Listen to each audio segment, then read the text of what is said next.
Olá, pessoal! Vamos começar agora a falar um pouco sobre a história de Purim. Começando com o contexto histórico, saímos do Egito com milagres e maravilhas, as 10 pragas com Moshe Rabbeinu, recebemos a Torá e fomos para a nossa terra, a terra de Israel. Conquistamos a terra, moramos por muito tempo e todos os reinados e todos os reis que passaram pelo nosso povo, o rei Shaul, David, Shlomo e assim por diante, até que vieram os babilônios e exilaram nosso povo, expulsaram a gente da nossa terra. Posterior aos babilônios vieram os persas. Os persas dominaram o mundo e nas mãos dos persas começou a ter toda a história de Purim, uma história onde eles tentaram exterminar todo o povo judeu, conforme a gente vai ver a seguir. Na Babilônia, o exílio para a Babilônia. O exílio foi muito difícil. Simplesmente teve a destruição do nosso templo em Jerusalém. Muitas mortes. Um sofrimento muito forte. A gente ser expulso da nossa terra foi muito difícil. Mas a gente tinha uma coisa que confortava nossos corações. O profeta Irmiau, ele disse que 70 anos após o exílio, Deus levaria a gente de volta para a terra de Israel. Cobraria dos babilônios pelo que eles fizeram. E esse era o único conforto que a gente tinha. Na Babilônia, eles eram politeístas, acreditavam em diversos deuses, e eles também acreditavam que existe o Deus dos judeus. Não só acreditavam que esse Deus existe, mas acreditavam que esse Deus também ele era muito forte. Todo o histórico desse Deus e toda a saída do Egito e as 10 pragas e o mar se abre. E por isso, o último rei da Babilônia, chamado Belshazzar, ele estava com receio.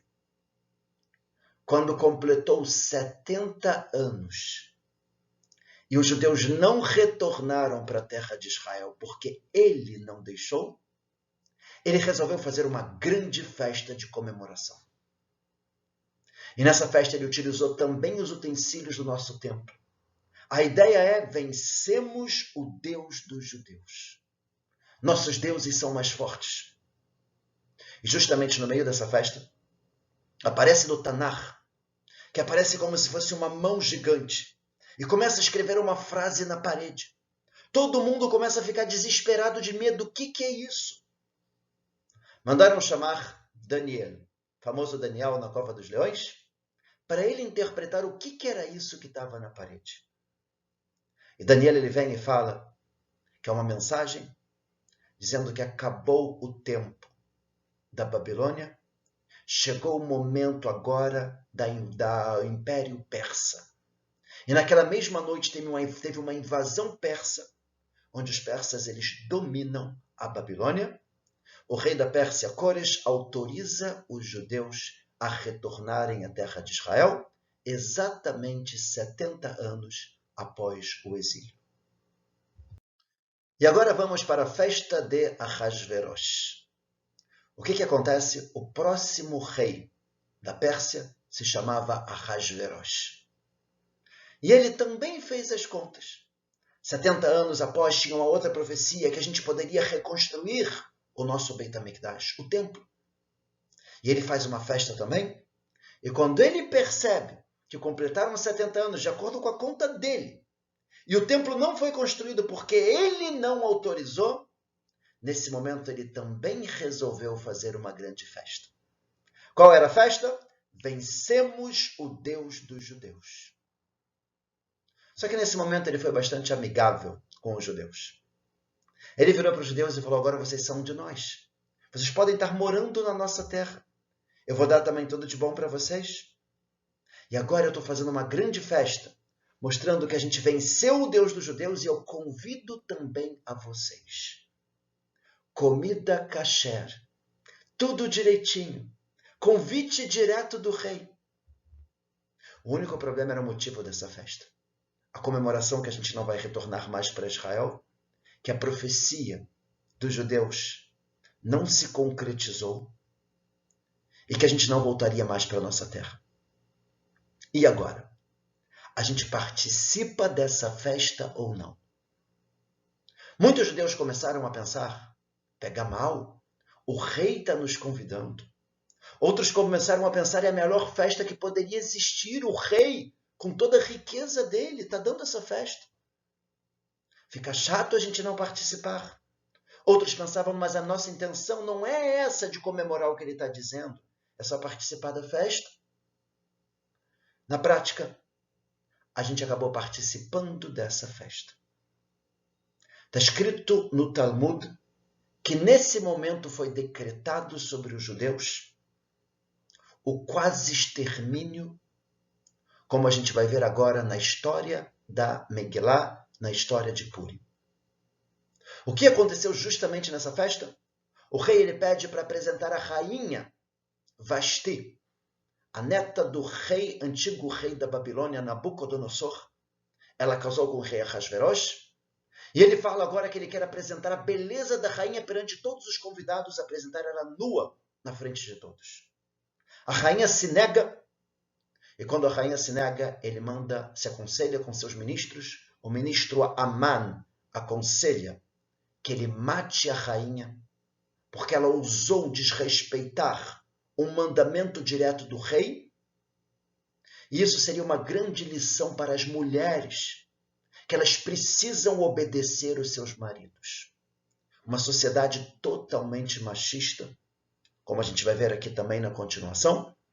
E realmente a rainha Vashti, ela é morta, e o rei agora precisava buscar uma nova rainha. Solução antes do problema. Deus ele sempre busca uma solução e já começa a preparar todo o cenário antes de começar a chegar ao grande problema.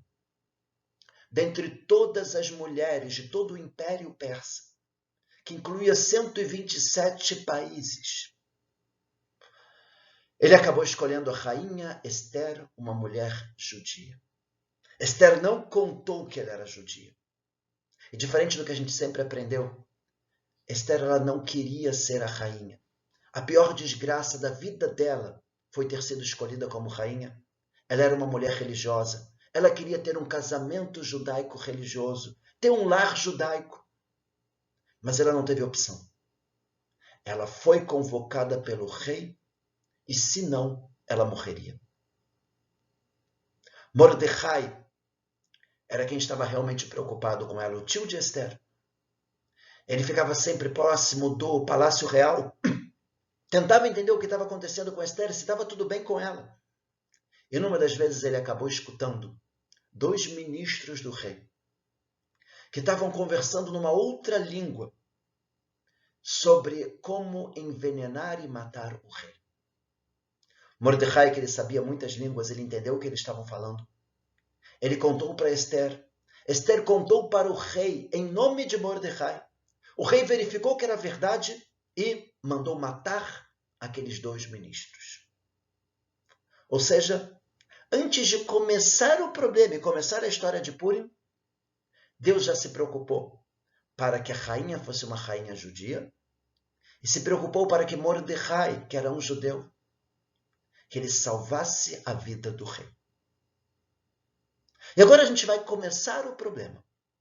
Aman, ele foi elevado, foi promovido e chegou ao ponto de ser o primeiro-ministro da Pérsia. Era um ministro bastante complicado. E ele coloca uma regra que todas as pessoas do império têm a obrigação de se ajoelhar para ele quando ele passa.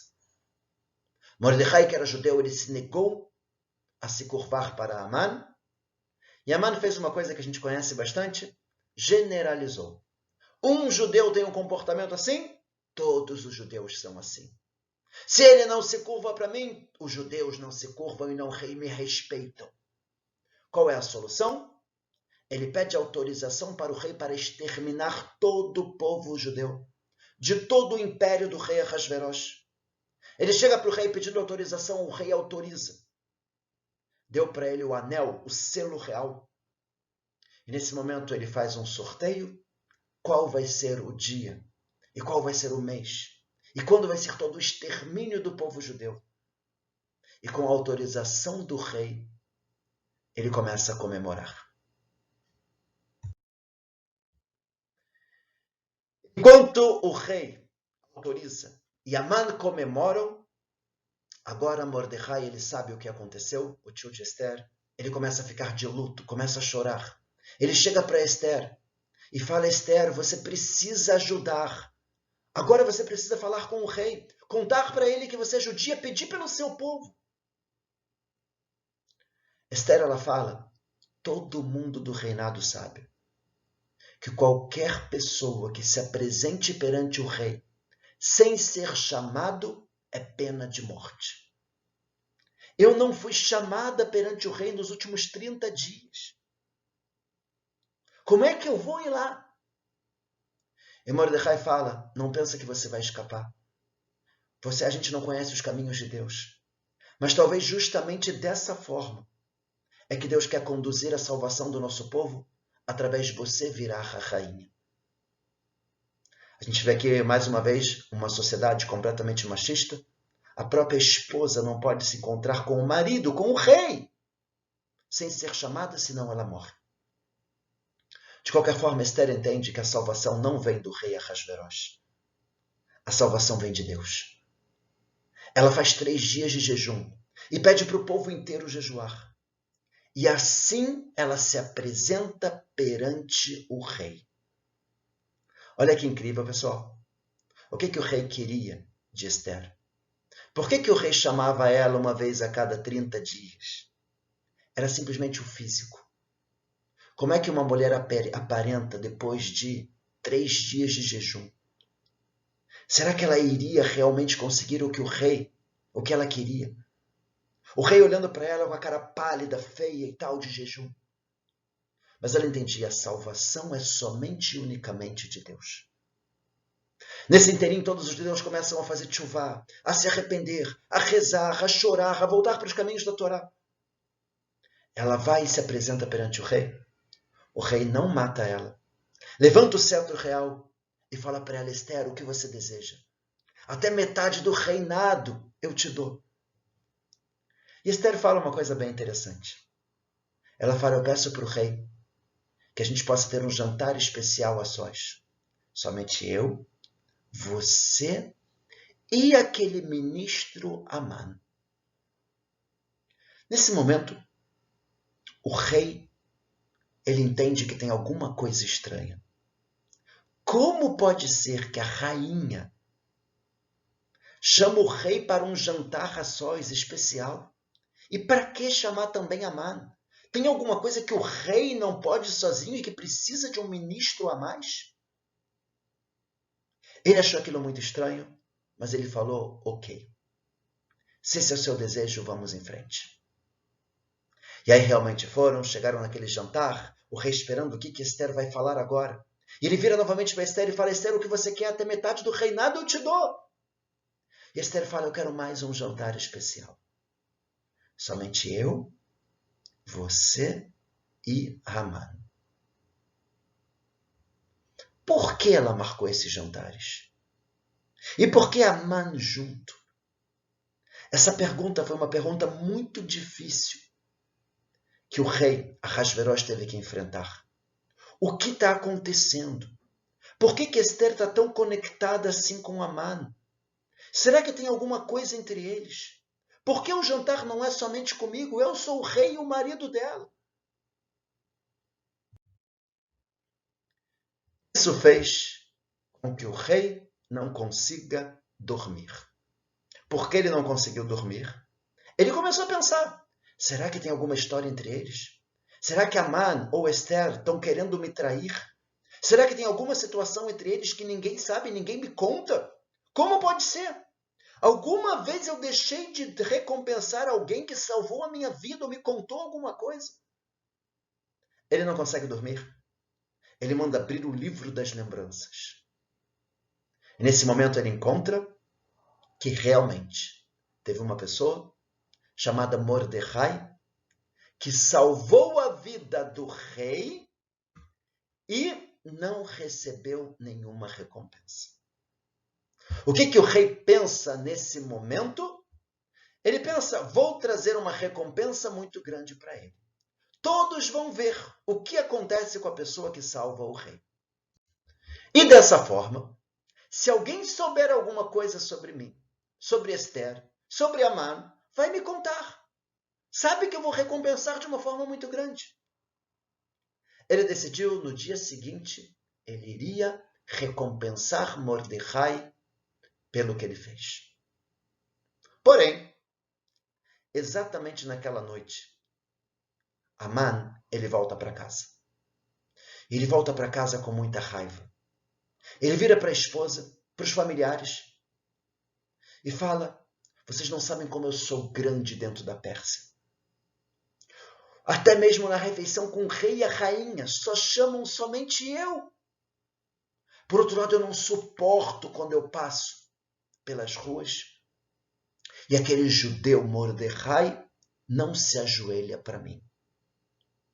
Os familiares viraram para ele e falaram muito simples: vai amanhã de manhã, cedo, pede para o rei para matar Mordecai. O rei com certeza vai aceitar. E você finaliza essa história. Já manda construir agora uma forca para enforcar Mordecai. O rei com certeza vai aceitar. Amã ficou feliz da vida, construiu a forca. E no dia seguinte de manhã, ele chega para se apresentar perante o rei. Quando ele chega para se apresentar perante o rei imediatamente manda ele entrar. Antes dele pedir pela morte de Mordecai, o rei faz uma pergunta: o que eu devo fazer para uma pessoa que eu gosto muito? Nesse momento, Amã, ele pensa: não tem ninguém que o rei gosta tanto como eu. E ele fala: eu acho que a pessoa que o rei gosta muito deve subir na carruagem real, com a roupa do rei, andar pelas cidades com a coroa, andar pela cidade com algum ministro importante puxando o cavalo. E o ministro gritando: assim o rei faz com a pessoa que ele gosta. Nesse momento, caiu a ficha para o rei. Amã e Esther estão querendo jantares juntos. Amã, ele quer botar a roupa do rei, andando na carruagem real, andando pela cidade. Tem alguma coisa muito errada aí. E nesse momento o rei toma uma atitude inesperada. Ele vira para o primeiro-ministro da Pérsia e fala para ele: você pega Mordecai, aquele judeu, coloca ele no cavalo real e anda você pela cidade puxando o cavalo, dizendo: assim o rei faz com a pessoa que ele gosta. Pessoal, quem faria isso com o primeiro-ministro? Mas, na verdade, Amã, o rei, ele percebeu que talvez Amã está querendo dar o golpe. E por isso ele achou importante agora mostrar para Amã qual é o lugar dele. Amã, ele vai pela cidade. E realmente foi muito difícil, de acordo com a Torá oral. Quando ele estava passando, inclusive, com um cavalo, gritando assim, o rei faz com a pessoa que ele gosta. A filha dele, que estava no telhado, quando olhou aquilo, tinha certeza que quem estava puxando o cavalo era Mordecai. E ela tacou o pinico dela do telhado, que sujou o pai. E quando ela viu que era o pai, inclusive de desespero, ela acaba caindo, se jogando do telhado e acaba morrendo. Amã, ele chega destruído em casa. E imediatamente os soldados do rei batem na porta para falar para ele rápido se aprontar para o segundo jantar com o rei e a rainha. O plano de Esther havia dado certo. Ela sabia que ela não tinha força de lutar contra o primeiro-ministro da Pérsia, Amã. Ela sabia que se ela falasse desde o início, o rei não iria escutar a ela. Por causa do ministro Amã, a rainha anterior, Vasti, foi morta pelo conselho dele. O que Esther pensou? Eu preciso afastar um pouco o rei de Amã. Como? Vamos colocar uma pulga atrás da orelha. Vamos convidar para um jantar? Vamos convidar para outro jantar? Vamos ver como é que Deus vai encaminhar a situação. E realmente deu certo. Quando chega nesse segundo jantar, Esther ela vira para o rei e fala para o rei que ela está pedindo pela vida dela, por todo o povo dela. Porque tem uma pessoa que quer o extermínio dela e de todo o povo. E que não vai trazer lucro nenhum para todo o império da Pérsia. O rei pergunta quem é essa pessoa que quer matar a rainha. E nesse momento Esther aponta para Amã. É ele. O rei que já estava com raiva de Amã, achando que Amã queria assumir o reinado, ele sai nervoso para o jardim real para esfriar um pouco a cabeça. E quando ele volta, ele encontra Amã deitado na cama de Esther. O que Amã estava fazendo na cama de Esther? Ele estava deitado, implorando, pedindo pela vida dele. E quando o rei olha isso, ele fala, o quê? Depois de tudo que você faz, você ainda está querendo deitar na cama da rainha com ela? Imediatamente entra um ministro e fala, e também esse Amã, ele construiu uma forca para matar Mordecai, que salvou a vida do rei. O rei imediatamente fala, pega Amã e enforca nessa forca. Amã é morto. O rei, quando ele descobre que Mordecai era o tio da rainha Esther, coloca ele como sendo um ministro agora importante também da Pérsia, no lugar de Amã. Eles pedem, tanto Mordecai quanto Esther pedem para que o rei anule o decreto de extermínio do povo judeu. O rei fala, não tem como anular um decreto que foi dado, mas eu posso fazer qualquer outro decreto que vocês desejem. O que eles pediram? Pediram para o rei que dê a possibilidade deles se defenderem. E agora sim os judeus poderiam lutar e guerrear e se salvar com muita força e armamento. Toda a Pérsia morrendo de medo dos judeus. Por quê? A rainha é judia. O primeiro-ministro é judeu. E dessa forma a gente consegue acabar com todos os nossos inimigos e todas as pessoas que queriam a destruição do povo judeu. Foi uma festa muito grande. Os 10 filhos de Amã também foram enforcados. Tivemos uma grande vitória e nesse momento também foi decretado a festa de Purim. O filho de Esther, com o rei Ahasverosh, o rei Dariaves, ele autoriza a reconstrução do templo exatamente 70 anos após a destruição, exatamente como tinha na profecia do profeta Irmial. E o nosso Beit HaMikdash, o templo, ele é reconstruído. Lições de Purim. O que a gente pode aprender dessa história tão incrível e tão fascinante? Primeira lição importante é a nossa identidade judaica. Religião ou povo? Na verdade, a gente precisa entender que nós não somos simplesmente uma religião ou judaísmo. Nós somos um povo, Am Israel, o povo de Israel. Deus tirou a gente do Egito, deu para a gente uma terra. Todo povo tem que ter uma terra. Quando a gente participa da festa de Ahasverosh, a gente perdeu a nossa identidade como um povo. A gente falou, nós podemos ser bons persas da religião judaica. O rei próprio está oferecendo o cachero para a gente. A gente não precisa da nossa terra. Nesse momento começa a perseguição de Amã, no decreto de quase extermínio do nosso povo. Para a gente lembrar quem nós somos. E que a gente precisa sim ter uma terra. E que a gente precisa sim ter o nosso exército, o nosso templo. E quando a gente volta para a nossa identidade de uma forma muito forte, e a gente entende que a nossa terra é a terra de Israel, é o momento que vem a salvação. Ou seja, primeira lição importante é a gente não esquecer que nós somos um povo, que nós temos uma terra, que o nosso objetivo é retornar para ela, que todas as profecias da vinda de Mashiach estão associadas a isso, ao nosso povo voltar para a terra de Israel, a reconstrução do templo. Todo casamento a gente quebra um copo, lembrando que a gente ainda não está completo.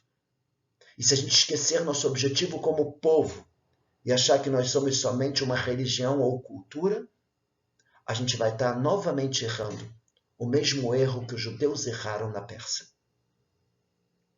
E aqui vem a ideia muito bonita, né, da gente aprender com a história de Purim, como nós somos um povo, como nós temos que estar unidos e como a gente precisa pensar que o nosso lugar é na terra de Israel. Segundo princípio muito importante, muito bonito de Purim, é que Hashem, Deus, dirige o nosso mundo. A gente poderia dizer que toda essa história de Purim seria um livro das coincidências. A gente poderia dizer que por acaso o rei matou Vasti, e por acaso o rei escolheu justamente Esther, que era judia, para ser a rainha, e por acaso 2 ministros querem matar o rei, e por acaso Mordecai estava justamente naquele momento e escutou que eles queriam matar o rei. E por acaso Esther vai ao rei sem ser chamada e não é morta. E por acaso o rei não conseguiu dormir naquela noite. E por acaso o rei lembrou justamente do que Mordecai fez. E por acaso Amã deitou na cama de Esther justamente naquele momento. A gente começa a ver todo o livro dos por acasos, onde tudo acaba se encaixando.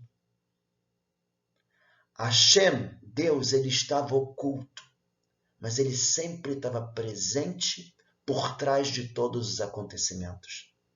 Na Megilat Esther não aparece nenhuma vez o nome de Deus, mas ele estava presente, oculto e escondido por trás de todos os acontecimentos. Essa é um pouco a ideia da fantasia, da máscara que a gente coloca em Purim. Lembrando que Deus estava como se fosse oculto, escondido atrás de uma máscara, escondido atrás da natureza, mas fazendo com que tudo se encaminhe de uma forma perfeita. E aqui vem a famosa pergunta: existe coincidência? Existe acaso? A palavra acaso, em hebraico, como está escrito aqui, é mikre. A palavra mikre, se a gente separar ela em dois, fica Mekor Hashem. A fonte, origem de tudo é Deus. Se eu mudar a ordem das letras, que também dá a mesma numerologia, fica Rak Me Hashem, somente de Deus. Não existe acaso. Na verdade, que eu lembre, aparece a palavra acaso na Torá em 2 ocasiões. Primeira ocasião, interessante, quando chegou na hora que o pai, Yitzhak, ele mandou Esav caçar e preparar uma comida para que ele receba a bênção do primogênito. A esposa de Yitzhak, Rivka, ela fala para o filho mais novo, Yaakov, para ela pegar já um animal pronto e fazer uma refeição para o pai, para que ele receba a bênção do primogênito. E o filho mais novo, ele vai, ele prepara o animal, leva para o pai, e o pai pergunta e fala: mas como assim? Você encontrou tão rápido assim uma caça para você preparar o alimento? Veio Yaakov e fala: Deus fez um acaso perante mim. Ou seja, o que para a gente parece por acaso, na verdade é Deus que fez. Aparece também na história de Eliezer, o escravo de Abraham, quando ele vai buscar uma esposa para Yitzhak, ele vira e pede para Deus que faça um acaso perante ele, e que a mulher que venha e que ofereça água para ele e para os camelos seria a esposa de Yitzhak. Novamente, um acaso que veio através da intervenção divina. O próprio nome Esther, da história de Purim, vem da radical seter, escondido. Veio mostrar que Deus estava escondido em todos os acontecimentos de Purim. O nome dela, na verdade, era Hadassah. E a própria palavra história, perguntaram para o Rav Kook, que era um dos grandes conhecedores da língua hebraica, como escrever história. E ele fala para escrever história com taf, porque vem de histor, Esther, escondido, e o i e depois o a é o nome de Deus. Deus está escondido por trás da história. É verdade que acabaram determinando na língua hebraica para escrever com o tet, mas era uma palavra atual.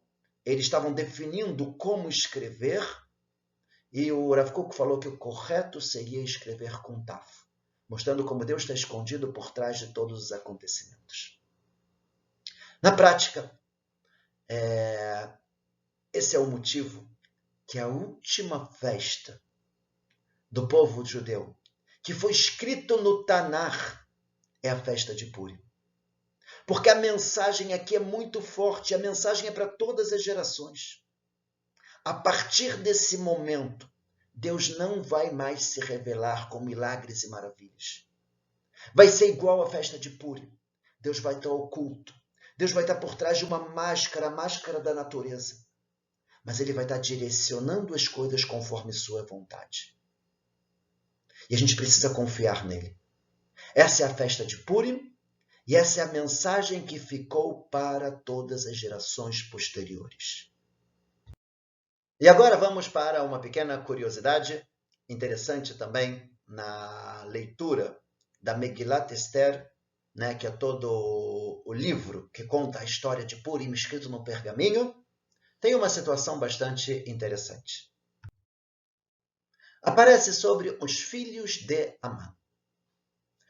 Aparece, eu vou ler em hebraico, traduzindo para a gente poder entender isso bem.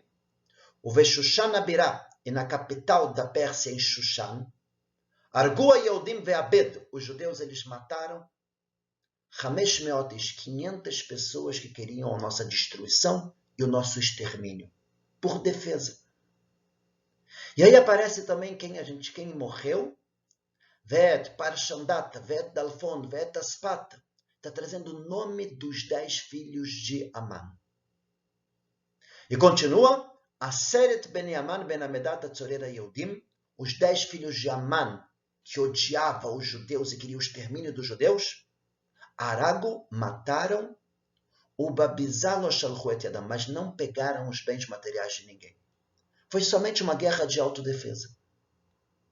E depois que morreram 500 pessoas, e também morreram os 10 filhos de Amã, Vatomer Esther, vem Esther e ela fala, Imalamelech Tov, se para o rei for bom, que também amanhã a gente possa se defender como foi hoje. Que os 10 filhos de Amã, que eles possam ser mortos numa forca. Aqui todo mundo para e pergunta. Se os 10 filhos de Amã já foram mortos, como é que vai matar eles de novo? Por quê? Como? Qual a lógica? Mais uma pergunta interessante. Dentro dos nomes de Amã, que é escrito no pergaminho, aparece 3 letras pequenas e uma grande. Como vocês estão vendo aí na tela em vermelho, um Taf pequeno, Shin pequeno, Zain pequeno e um Vav grande. Por quê? A gente nunca soube. E no Talmud fala que apesar de não ter o nome de Deus na Megilá, sempre que aparece para o rei, a palavra rei, sem escrever rei Ahasverosh, se aparece somente a palavra rei, a gente pode associar também a Deus. Ou seja, o que Esther falou? Se para o rei for bom, se para Deus for bom, eu peço que também amanhã possa ser como hoje, que a gente teve uma vitória nas mãos dos nossos inimigos, e que também amanhã os 10 filhos de Amã sejam enforcados. O que amanhã é o futuro. Qual futuro? As letrinhas pequenas e a letra grande. Como assim? A letra grande mostra que a letra Vav tem a numerologia de 6, mostrando que seria no 6º milênio. As letras pequenas Tav, Shin, Zain formam 707. 6º milênio a partir do ano 5001. 6º milênio, ano 707, daí o ano 5707. O que aconteceu no ano 5707? Ano 5707 foi exatamente o ano que ocorreu o julgamento de Nuremberg. Julgamento dos principais nazistas por tudo o que aconteceu no Holocausto.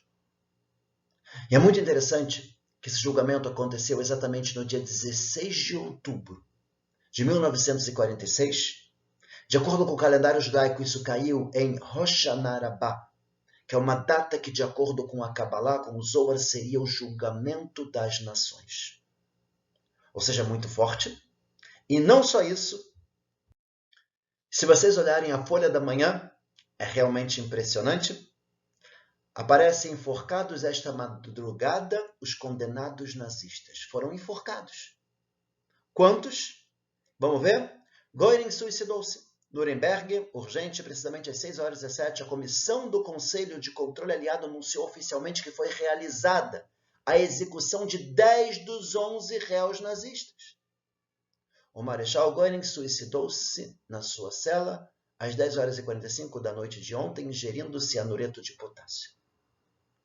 Olha que incrível, pessoal. Foram 10 que foram enforcados. Na Megilat Esther, que faz parte da nossa Torá escrita, do Tanar, aparece que Esther fala, eu peço que também amanhã, e fala exatamente a data, que também sejam enforcados os 10 filhos de Amã. 10 nazistas enforcados, na mesma data que constava na Megilá. É impressionante. E mais incrível ainda, é que, como a gente falou na história, o próprio Haman, ele tinha mais uma filha, 11. E a filha dele se suicidou, caindo do telhado. E a gente vê mais um nazista que se suicida. É impressionante como tinha uma visão muito forte, uma profecia muito forte na Megilat Esther, mostrando o que aconteceria futuramente. No mesmo caso, Haman queria o extermínio dos judeus. E também os nazistas queriam o extermínio dos judeus. A gente vê aqui, também na Newsweek, apenas Júlio Streicher ficou sem dignidade. Ele teve que ser empurrado pelo chão, de olhos arregalados e gritando, Hey Hitler! Subindo os degraus, ele gritou, e agora volto a Deus. Ele olhou para as testemunhas de frente para a forca e gritou, Purim Fest, 1946. Por que um nazista vai gritar festa de Purim? A gente vê aqui uma conexão incrível e como a Torá já sabia do que iria acontecer futuramente. Para a gente finalizar, vamos trazer algumas leis dessa festa tão especial de Purim. As leis já constam na própria Megilá, como um decreto realmente dos nossos sábios, porque é uma festa que realmente mexe muito conosco e com a nossa identidade como povo. Escutar a Megilá, temos a mitzvah, obrigação de ouvir 2 vezes a Megilá, na noite de Purim, que pode ser lida por todo o período da noite, e no dia de Purim, que pode ser lida durante todo o período em que ainda está claro. 2 vezes a gente deve escutar a Megilá, noite de Purim e dia de Purim. Mishloach Manot, presentes aos amigos. Deve-se dar 2 tipos de alimentos kasher, é claro, para pelo menos um amigo. O Mishloach Manot deve ser dado em Purim durante o dia. É uma excelente oportunidade de dar um presente para quem não é tão nosso amigo assim, fortalecendo assim os laços de amizade. Isso, sem dúvida, é mais importante do que dar a amigos com os quais já temos uma ligação forte. Isso é muito importante. Às vezes tem alguém que talvez ficou chateado conosco, ou a gente ficou chateado com ele por algum motivo, acabou tendo um afastamento.